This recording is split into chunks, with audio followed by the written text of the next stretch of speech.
Good afternoon. We are here giving everyone an update on things going on within the Walla School District. We just had a meeting last night. We wanted to give you some highlights from that meeting and kind of go over just some things that we shared at that meeting. So, Kathy, if you would like to start. Yes, so I'm going to talk about a book that I shared last night. So if you have kids, we're going to show you some pictures. And say some things. Yes, and say some things. So if you don't want your kids to hear, then have them leave the room, because I'm totally irritated with this whole process of the books in the school. So this is what I basically talked about. Another pornographic book in the school library. This book is titled "This Book is Gay" by Juno Dawson. So what you're going to see first is a picture right from the book. It is about a boy-on-boy sex. And it's not, you're going to get it backwards, and it's not the best probably picture, but you get the gist of it. It talks about what parts of the body feel nice when you touch them. The lips, the nipples, the testicles, bum, neck, ears, skin, and the penis. It also talks in the book about different ways two men can pleasure each other by the way of a hand job, a blow job, or by sticking their penis in the back door. Let's move to the next picture. This next picture is also from the book, which talks about girl-on-girl sex and what parts feel nice when you touch them. They talk about the clitoris, the lips, neck, nipples, anus, vagina, and the skin. It also talks about different ways for girls to pleasure each other by fingers, oral sex, and strap-ons. Well, are you disgusted yet? I'm disgusted by what our tax dollars are being spent on for your children at the public school. But wait, there is still more. They also have a chapter about different apps that you can get on. And one app that they talk about is called Grindr. You upload a picture of yourself. The app figures out where your location is, and it will tell you where the closest homosexuals are.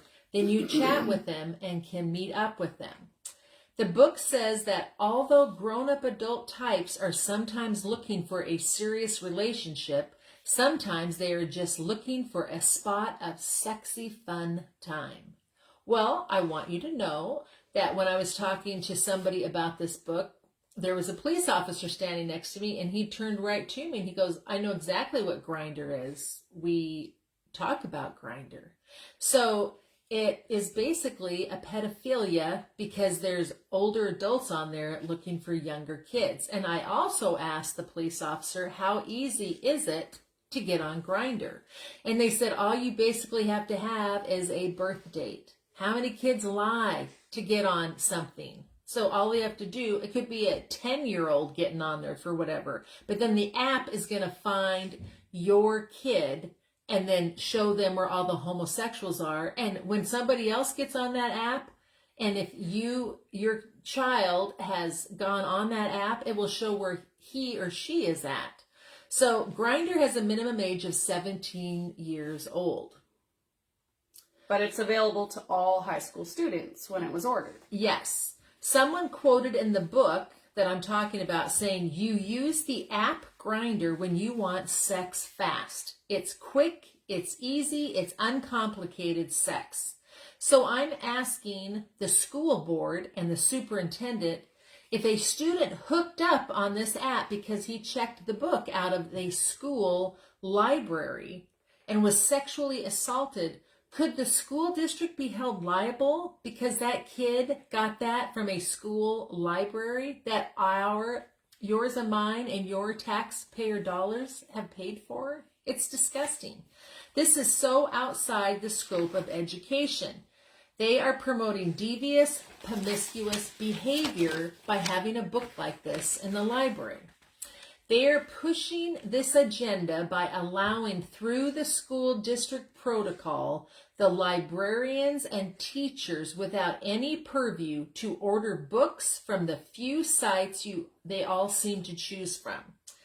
There has to be a way better protocol than what they have, because when this book talks about And I wrote down some quotes.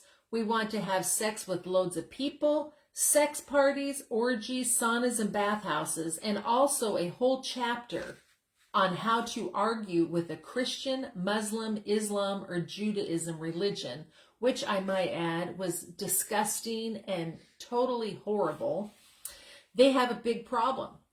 So what we want to do is get on the next school board meeting agenda, have the school board talk about a discussion on changing their protocol and how books are brought into the school district. Because what we keep hearing on the street is that the school district is not going to get anyone voting for it anymore on any bonds or levies until they get their house in order.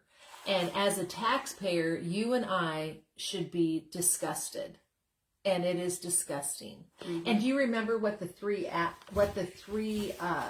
online things are that the librarians and everybody order from? I don't. I have them written down somewhere, but there's 3 major sites that they go on, and they're allowed to order anything off the sites. There's no protocol. There's no one that reviews the books. They order them, they get them, they put them on the shelf.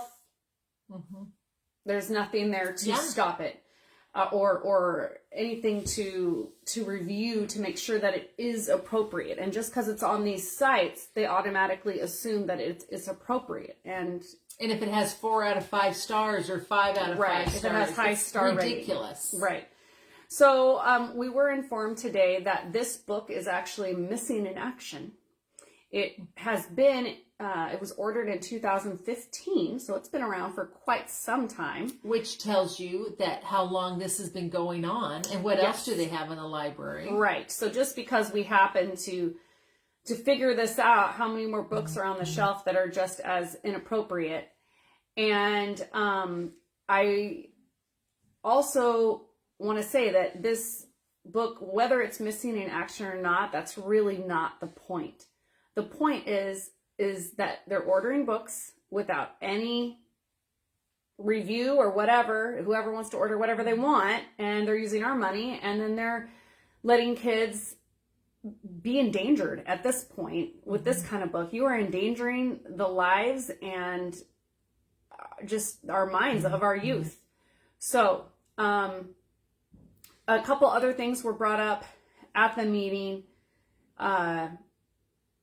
but this was a major focus. There were a lot of people that spoke that I didn't even know were speaking. We had a really great turnout at the prayer meeting. Before the meeting, we had a really great turnout at the school board meeting. I would say there was 7 or 8 people that spoke that were really united in what we are wanting for our kids. And it was really great to see.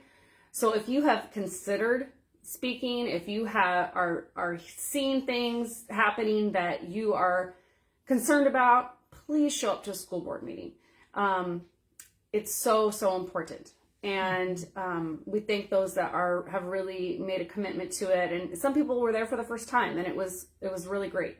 So please reach out if this is something that kind of ticks you off or makes you super concerned or whatever it does for you. Please feel free to reach out to our superintendent and our school board members. Email them. Let them know that you are not super cool with these choices and that something needs to change. Yes, and share this video because people need to see this kind of stuff. A lot of people don't even realize that it's out there, and then when we start talking about it, oh, that's not in the school, how can that happen? And then we start showing them pictures, and they about flip a lid. And so if you're flipping a lid, then email these people because they need to know. We can't do it by ourselves. We need to get the process changed. It's totally ridiculous and out of line for educators to not even have a good protocol like this. They're dealing with our children, and our children are our best commodity. They are precious to us, and we need to fight for them. And this is ridiculous to have it in there. Yeah, and their innocence is important. Yes. And so, also, what I kind of talked about at the school board meeting last night is Washington State as a whole has decided that it wants control of everything. It is not about local government. It is about having as much power and authority as it possibly can. And so the school board members do have a hard job because a lot of the choices are already made for them and they do not have a choice about a lot of things that I think is ridiculous. So a lot of this comes down to legislative issues. And so reach out to our representatives. Let them know that this is super important to you. The people in our district are Perry Dozier, Mark Clicker, Skylar Root. Those people need to hear from you and know that you want some things changed in Washington. And we need some curriculum accountability. There's an initiative going out about curriculum accountability that would be a huge changing point for Washington State. And so get involved. It's definitely, we're no longer at the point where you can sit on the sidelines. Right. So I encourage the school board to do what they do have control of. And this is something they have control of. Yes. And so we're hoping that the more people reach out to them and the more people that they hear from, they'll realize that this really is an important issue and our children are important. And what they see, what they hear, what they experience is all important. Yes. So thank you for your time and we hope you have a great week. Thank you. Bye.